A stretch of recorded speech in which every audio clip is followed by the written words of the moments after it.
Welcome to the first episode of Total Talk, where we discuss side hustles, small businesses, and entrepreneurs who are driven by passion. My name is Mello, and today we're going to be interviewing a close friend of mine and business partner, Hans. Hans Gomez is the founder and co-owner of Cyber8 Creative and has recently started another business venture called SNKR MOTIV. Hans, what's going on, man? Thanks for coming on. Yeah, man. Thanks for having me. Pleasure, and excited because this would be the first time on a podcast. No, I'd love to hear it, man. That's awesome. I'm happy today you took the time to join us. Tell us about Hans. Who are you? Awesome. So, a little about me. I just turned 27 this year. I'm very driven. I think a lot about what I'm doing nowadays is really based off of who I was growing up. As a Mexican American, grew up very hardworking. My parents always instilled that on me, is to always, if you want something, you got to work hard for it, regardless of, the outcome. You gotta work for it. So I feel like my dad, as hard as he was on me, I think he really taught me how to really own up to that entrepreneur spirit. So I think, growing up and, going to school and just trying to find a way to kind of hustle on the side, kind of sell, if it was video games, if it was trading cards, if it was, even sneakers. So a little bit about that is what kind of fueled into where I'm going now, right after college, is, starting different businesses and going about that. You were flipping cards and sneakers growing up? Yeah, you know me, man. Any way to make a quick dollar. Dude, that's the way to do it, man. That's awesome. When I was younger, I used to like print out like Yu-Gi-Oh cards, and I would like paste the really rare ones onto like old, shitty cards, and I would sell them to kids around my neighborhood and be like, "Yo, this one right here, $5. This one right here, $10." So I know exactly. I know exactly the feeling, man. That's awesome. No, that's sweet. I think a lot of people can really relate to that, and kind of uh, taken, you've obviously taken a different path than most people growing up. But, seems like you're, the fact that you're very driven has a lot to do with like your family growing up, which I think a lot of people can relate to. So tell us, like I was saying earlier, you're the co-owner and founder of Cyber8 Creative.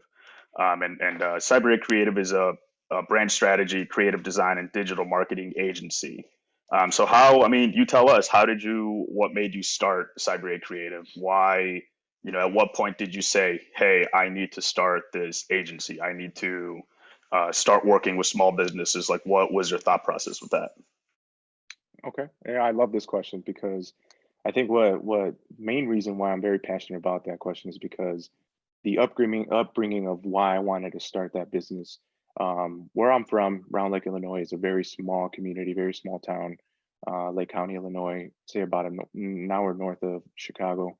Um, in that area, you have a lot of minorities, especially, landscaping companies, construction companies, the Mm, stereotypes of a Hispanic business. And a lot yeah. of them were very, very poorly represented, and not much marketing at all. If anything, not even a website, nothing. So a lot of it was more word of mouth, and that's a good strategy to have. However, a lot of these businesses were, lacking on growth or wanting to optimize how they did their day-to-day businesses or certain tasks.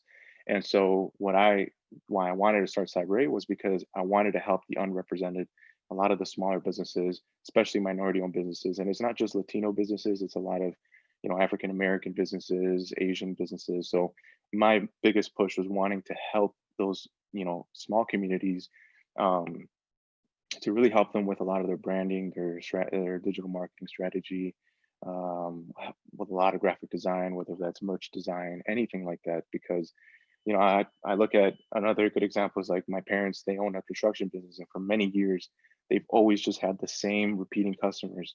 And so I think that's where that idea kind of spawned from, was because I was like, you know what, all these companies are just living by off of return customers, repeat customers, clients. And so I figured, what could be the reason for that? What would be the strategy to get new customers that maybe don't know of them or hear of them? And then you start seeing the little plot holes, reasons for why um, businesses such as my parents don't really get a lot of new clients or new customers, is because they're very poorly represented, don't have enough marketing or branding per se to really stand out even beyond their radius. So That's really the biggest push on why I wanted to start Cyber8. Um, so, and ever since then, it's just now it's just kind of fluctuating to this thing where I'm just getting an influx of a bunch of different clients outside of just construction and landscaping businesses. Yeah, that's awesome. That's big, and you never really realize how underrepresented a lot of these small businesses are until you actually you're walking around Pilsen or Little Mm. Village in Chicago. You know what I mean? And you Yeah, see that a lot of these small businesses don't really have any big marketing plans. They just kind of plop a sign up on their door and they say, "Hey, 50% off today," and like kind of let the word of mouth deal with it. Which, like you said, is a yeah, very very big. It's a good strategy, but nowadays where a lot of things are becoming more digital, I think that's a lot. It's a lot more, it's a lot more effective, right? yeah. So what kind of clients did you have at first? Well, who were your first clients, and what kind of work did you do with these primary clients? So initially, I would say kind of like my test run with starting Cyber8 was initially I wanted to start with my parents' company, helping them rebrand, whether that's from a new logo, a fresh new look, a brand statement of who they are, their slogan, what they represent, who they are as a company and their services.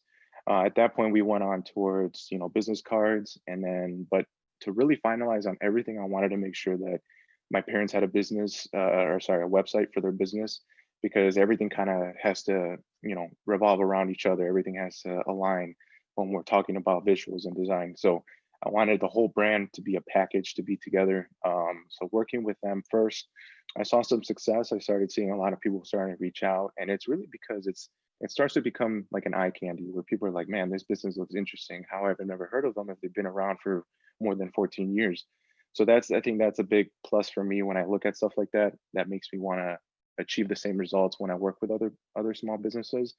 Another company was another family business of mine, or of my another business of my family. An uncle of mine has a landscaping business that I helped to also rebrand. We didn't do a website, didn't work on a website for them, but I did do like their brand new logo, business cards, and again, it's all word of mouth. When you're spreading, you're giving away your business card different places, people start to remember the name, the look, the color of that card, of that brand, of that logo, and so people start attaching it to their needs later on. So then it just becomes this chain of events where people heard of you and they're like, man, I remember running into this guy and I have his business card, and he does these certain services, and I've been thinking of doing it for this summer. So it starts to go like that, where those I started working with family businesses first, to again more so to just kind of test where my creative strategy would go along with a lot of these businesses first before I can even start working with real-time clients in a professional setting. Yeah, no, that's awesome. That's sweet. And is that kind of what you focused on at first? I mean, you were just kind of dealing with a lot of logo design, website design for all these small businesses, right? Yeah, pretty much. I think it's because a lot of them, as much as I kind of look at it like their dreams were bigger than their pockets. And what I mean by that is that, they had ideas for all these things for the business to like really blow up by the next season. And it's like, you can't really just go about it all in one hit. You got to have to do it gradually, step by step. And so initially, yeah, I was working with just, you know, visuals as far as like graphic design, their website, stationary items, printouts, handout items and stuff like that. So it started very small like that, and then it got to a point where it's like, okay, now we got to work with like flyers and advertisements, promotions, and stuff like that to really get the word out now that we're established. So yeah, I would say initially it was just designs. It was just a lot of that, mostly because I wanted them to understand the scope of work. It wasn't going to be easy. It wasn't going to be overnight success for their business, and so I wanted them to kind of gauge that first with me, and that's kind of where I learned along the process. Yeah, no, that's big. That's awesome. And I mean, I'm looking through the website right now and like looking through some of these old clients. And for those of you that don't know, Hans, like I said, he's the founder of Cyber8, and he's the co-owner. And then at one point a couple years ago, I hopped on and I started kind of helping with the marketing and strategy aspect of it. And then that's where Cyber8 kind of became more, not just a graphic design agency. It became more of like a brand strategy, consulting agency where like we would sit down with clients and tell them like, hey, your website is shit, your strategy is terrible, your brand does not make any sense. Let's talk about it, let's fix it. But this is your episode, and I don't want to. I mean, I could sit here and talk about myself all day, but today we're talking about Hans Gomez, man. But no, that's awesome. So then, I mean, how do you think Cyber8's evolved after the first couple clients? Obviously, like we started focusing more on like brand strategy. You know what I mean? And at what point did you say like, damn, like this is some good work? And I'm looking through the website right now, and I'm going to see if I can let me see if I can just like share the screen really quick, just so people can see what we have. So yeah, this is the Cyber8 website right now. As you can see, like, let's look at some of the portfolio. We have like Hans, there's a wide array of clients right here. And here's some of the first clients. You can see some of this just very, very good, very detailed work. Wide variety of work too, from industries in fitness, to like human needs, like a barber shop, to e-commerce, to services, and sports and entertainment. Like it's everything. Mhm.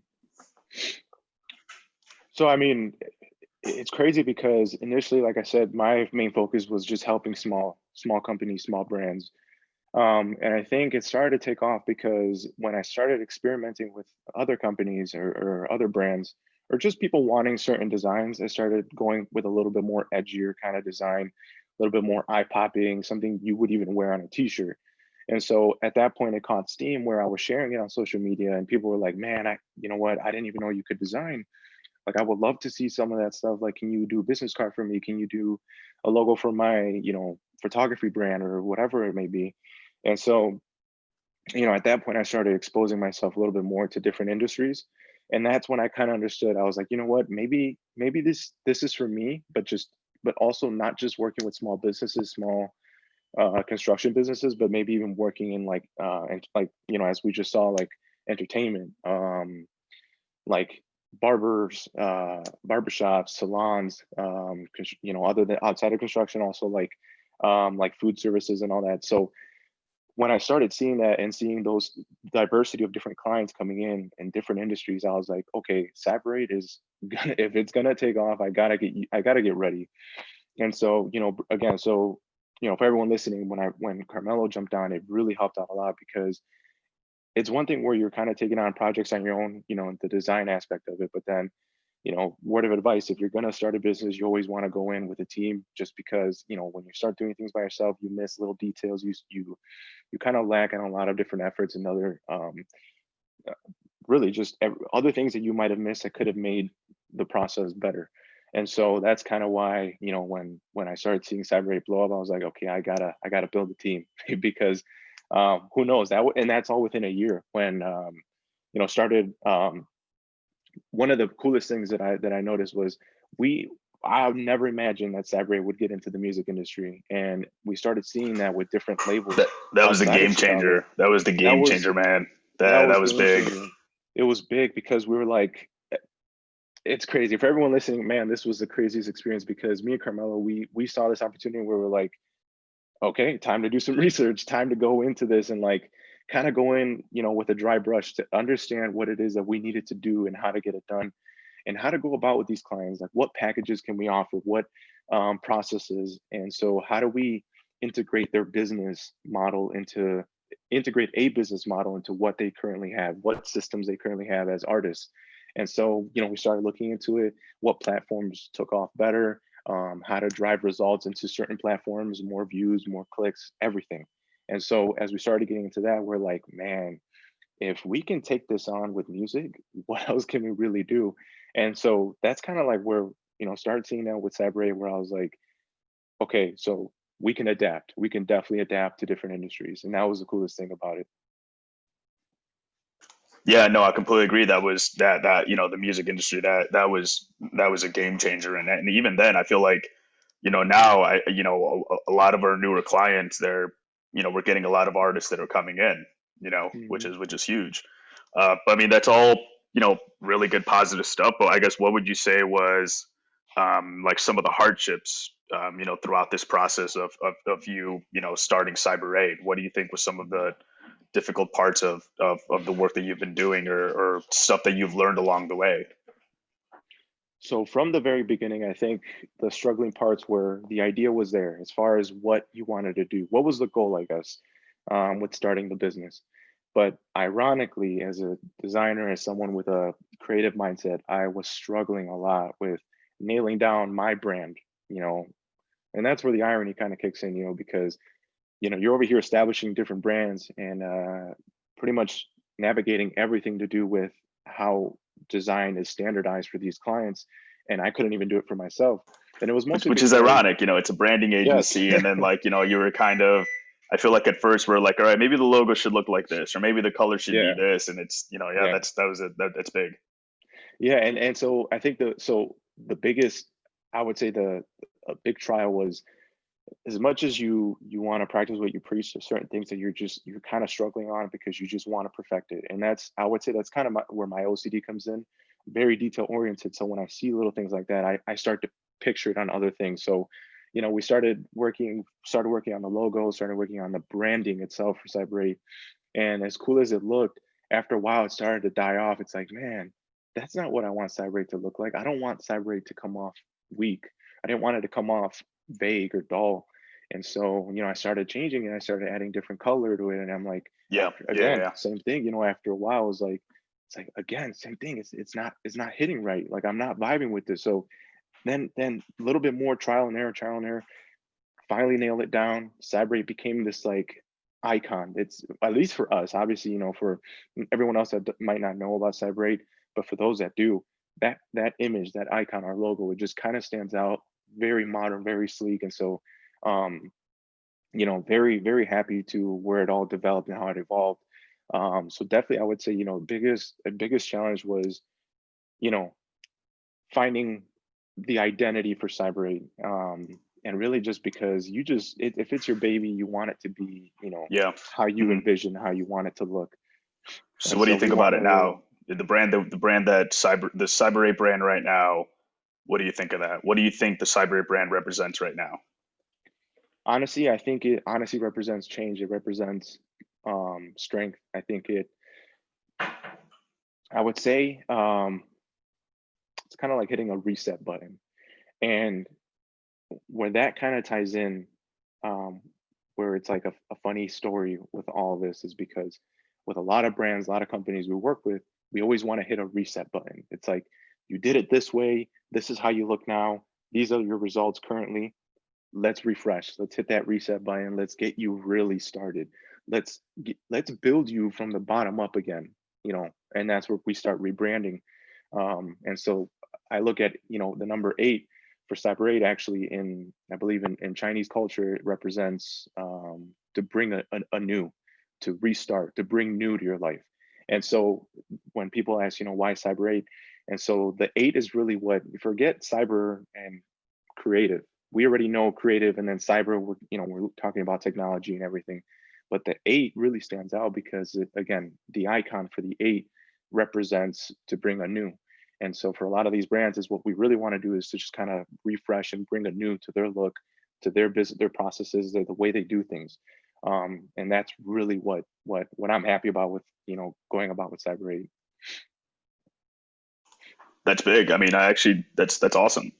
And that's, it's always good that, the brand has such a clear identity, such a strong identity, that of like, being new, refreshing. That's big. Mhm. What clients do you think were your favorite, that you've worked on with Cyber8? Favorite clients, or maybe toughest clients, or you don't have to say any names because they might be listening, but but what were Oh, some of your favorite clients? Maybe give them a shout out or something, some free advertising. I We'll don't send know, them man. we'll send them an We invoice later, right? we didn't. Yeah, I was gonna say we didn't get any sponsorships on this one, That's so. true. That's true. We'll bleep out the names. That's uh, fine. no, no, it's all good. Free clout, it's all good.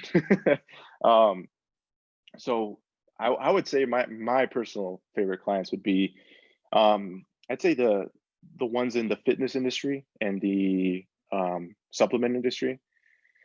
Even though they're kind of the same, but I separate them because the fitness, some of the fitness clients that we worked with have really just been about more about their brand and how they represent themselves online, their website, their socials, their content, their Instagram content. And then the supplement clients have just been about the graphic design and the overall look, social media content, and everything to do with their product, from label design. I did some mock-ups for Ghost Lifestyle, which is a huge supplement brand in apparel. And that was more of like a freelance. It wasn't necessarily a commissioned project. It was more of just me wanting to work with that specific brand and showing how I can optimize and provide a fresher look for the brand and something, and even innovate on some ideas for, like, fitness expos for a lot of their booth design and style. So those were my favorite, mainly because I love the gym. I love working out. I love exercising. I would say I'm athletic myself. I've done sports all my life, and so that's for that reason. Now, my hardest clients, I would say, is probably, again, the music clients, because it's such a early or very fresh market for us, Hmm. working with them, because it's one Yeah. thing where you're designing. I've designed a lot of cover art and album cover designs for a lot of these artists, but then Yep. getting into more of the analytics, the digital marketing, and music marketing, just overall of that. There's a lot of numbers that you got to crunch, a lot of strategies you kind of have to formulate in order to really provide results.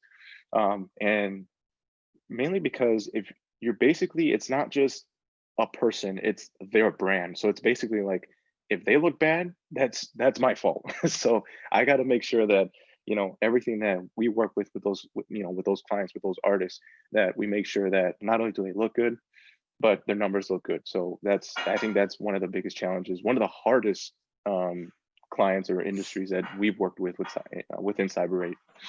Yeah, in the music industry, I mean, that's a whole different ball game. Like Mm, we were talking about earlier.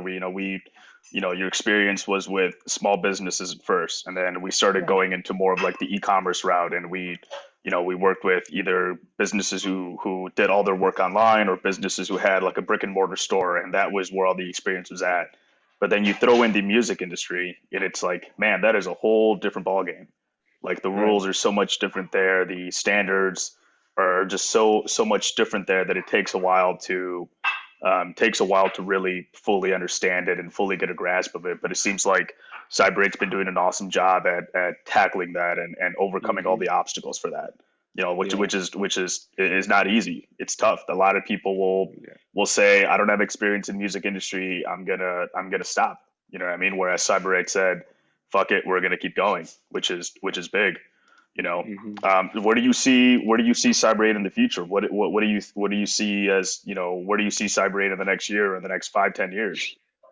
So okay, so being in today's climate with where we're at with COVID, it's really just kind of really thrown a wrench in the fan with where everything I wanted to take, or where I wanted to take Cyber8. But No, you you're not learn the only you one, man. That's everybody. It's tough. You know what I mean? Yeah. I mean, but the cool thing is, like, Yep.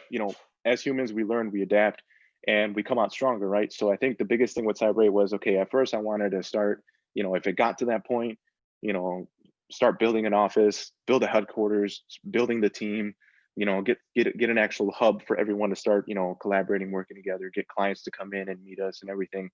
But again, because of the change of events that have happened all of 2020, it's kind of, again, it's taught me to change really the outline, the time frame of where I'm going to take Cyber8. So where I see it now is like, everyone, every industry, every industry, every company has already known and adapted now and understood that everyone could work from home now. I mean, other than service and um, you know, human to human contact, or Yeah. those type Yeah. of Yeah. services. Definitely. Yep. Um, and different to those. So obviously everyone is already adapted to working from home. So I was thinking, Hmm. where I would want to take Cyber8 is kind of the same field, where it's like, okay, we're obviously we gotta stay up to trends. We gotta stay up to date with a lot of technologies, with a lot of advancements in just social trends. So with that being said, the setting of where I wanted to take Cyber8 was we could build a team and they could be global. It doesn't have to be just in Chicago where we were founded. It doesn't have to just be Yeah. in New York where we've extended. It doesn't have Yeah. to be all the way in Richmond, Virginia, where I've now started the chapter here for Yeah. Cyber8. So it could be literally anyone could work from anywhere. And the beauty of it is, like, I think my goal is really to create this euphoric work environment where if anyone were to join our team, it's really just like, you can work from home. If you can get the job done, I could care less with how you're dressed, how you're doing it, you know, where you're at the moment. You could be in the Bahamas and working from there, taking client calls and, working with me while I'm, at the gym or on the treadmill, whatever the case is. Cyber8 is something that is moving constantly with the people. And so that's kind of like where I want to take Cyber8 is, like, as we move further and we move greater and we get bigger, obviously, if it gets to the corporate level where we have to hire, hundreds of thousands of people, then It's at the that point, goal. yeah, that's definitely the goal for any business, any startups. And so when it gets to that point, obviously, then you start looking at those alternatives. But I think, everything is so unpredictable now. We don't know where we're going to get to maybe the coming year. And if this is the new norm, we have to get, acquainted with. So then, moving forward as a new way of life, then at that point, yeah, we got to start thinking about how, we won't need the infrastructure. We won't need the big skyscraper buildings. We might just start doing everything from home and building teams from home. And so that's really the big Yeah. picture with Cyber8, because and I'll kind of end it with this one on this note, is that Cyber8, we've already witnessed and experienced that Cyber8 can really just take on clients from any industry at this point. Because again, Cyber8 is starting anew, learning to adapt and come about. So everything that we've learned with Cyber8 at this point, it's unlimited to where we can really take it. The potential for Cyber8 is unlimited. It's untapped potential at this point. So Yeah. definitely Definitely. that's the goal. That's awesome. So no, that's I mean that's big, and it's kind of crazy because Cyber8 now has a couple freelancers that are kind of helping out with video editing, with like market research, and some of the digital marketing. So Yeah. Cyber8 is definitely getting there. It's a couple baby steps, but it's definitely getting there. Adding on a couple people to the team is not far off, and I can see that happening. Mhm. You know, so I mean, tell us about just kind of switching lanes here. Tell us about this new business venture of your Sneaker Motive. Okay, so again, just like anyone with an entrepreneur spirit, anything that they start new, they got to come about it with high energy, excited, passionate to do it. And for me, just as much energy I provided for Cyber8 when it started and to this day, I decided, you know what, I really want to start going into more of my passions, more of the things that I'm really interested in, really cater to really my interests. So I started Sneaker Motive as a sneakerhead society and culture website. Initially, at first, I was telling myself I didn't want to start an apparel line, but as I started seeing people have interest in just the sneakerhead community, I was like, you know what?